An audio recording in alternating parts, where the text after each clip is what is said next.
իհարկե շատ ուրախալի է լսել թվեր 700,000, 800,000, այո, զինվորականը շատ բարձր պետք է վարձատրվի, բայց այդ վարձատրության և ատեստացիայի ինստիտուտի ներդրման ժամանակ էլ ի սկզբանե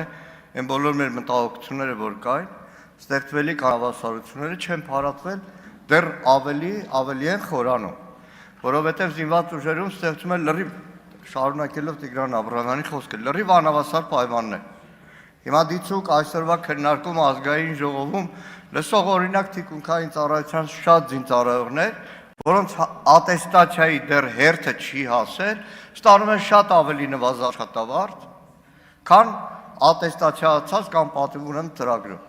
Լսում են շատ պայմանագրային ծառայողներ, տարիներով մարտական հերթապահություն իրականացրած, որոնք և սուբյեկտիվ, և օբյեկտիվ պատճառներով ատեստացիայի այն անհրաժեշտ շեմը չեն կարողացել հաղթահարել, բայց գլուխը կախ, չարքաշ կյանքով շարունակում են ծառայել հանուն Հայաստանի Հանրապետության։ Եվ այստեղ է ամբողջ խնդիրը ատեստացիայով աշխատավարձի լոկ բարձրացում,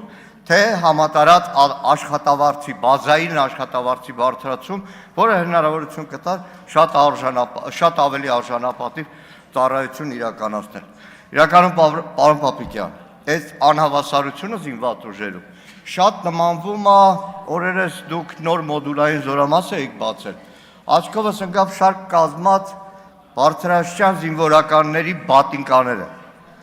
Հրամանը տվել եք, որ սպիտակ բատինկաներ պետք է հագնեն, բայց որտեղից այդ բատինկաները ով որ խանութից կարողանում է գտնել։ Եվ եթե նայեք լուսանկարները, Արամը Թորոսյան ձեզ տա, կտեսնեք, որ 4-5 սպա, բարձր սպա կանգնած է, ամեն մեկի հագին տարբեր բատինկա։ Շնորհակալ եմ։